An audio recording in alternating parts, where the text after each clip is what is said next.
Hello and welcome to a quick preview of the ArmA 3 E3 2012 presentation.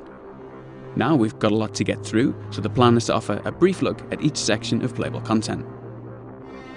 At the heart of everything is Camp Maxwell. From this small military outpost, we've prepared activities, showcases, and even a short campaign mission, which are accessed directly via the camp in whatever order we like.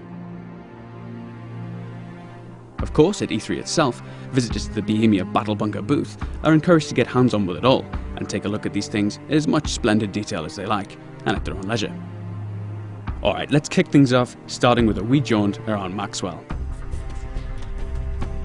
The 3D markers you see are prompts for where to find content. You might have already spotted the vehicle demonstration there, and in the background, the silhouette of a helicopter foreshadows an airborne showcase. More on those later.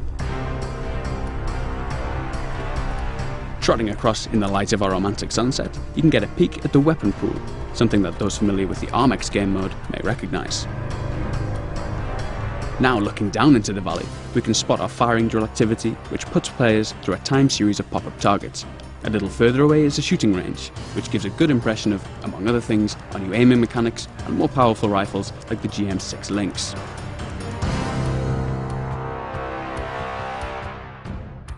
Alright, let's get serious now and crack on with the vehicle showcase. The cabin of the vehicle offers a few nice features. Things like the hands on the wheel might seem trivial, but their long-awaited inclusion really helps to connect the player to the feeling of driving. Alongside the new physics-supported handling, it's a real upgrade. The same too goes for mirrors and onboard displays, which, while subtle, are all part of the overall impression. So, up ahead lies a bunch of enemies, and I've got a grenade launcher on the roof of this vehicle. But unfortunately, we'll have to save that for the presentation proper, as we skip through to our next section. Diving. Aside from the controversy caused by our underwater combat, it's one of our most striking new features.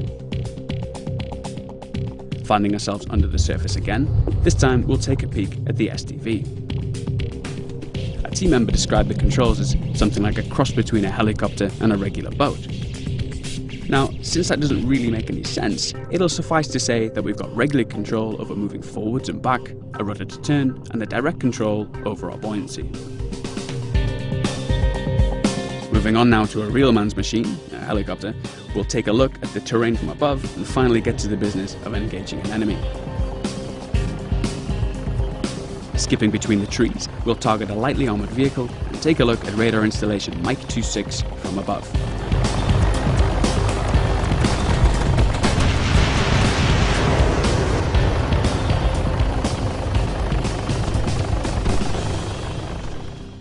Moving on to supports now, we'll show an artillery strike in action.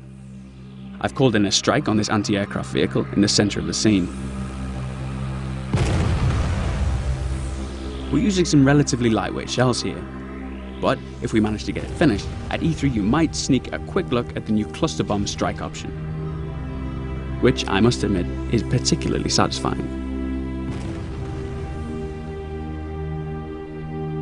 The night showcase helps us demonstrate some of the features we looked at in our recent lighting showcase trailer. One feature we didn't manage to show was the weapon mounted lights. Switching it on, you can see the beam cast on the ground, which nicely highlights the new detail surfaces. Switching to third person, we'll take a brief look at night vision and demonstrate the ongoing work we're currently implementing with muzzle flashes.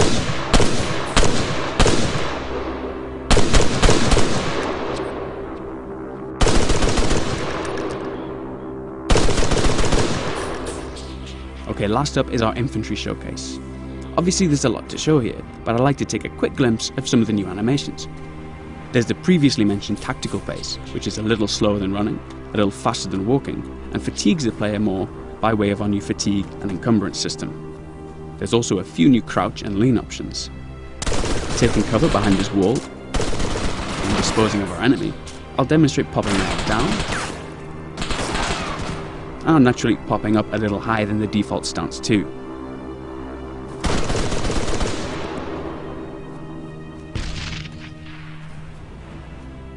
Well, that just about wraps up our E3 preview.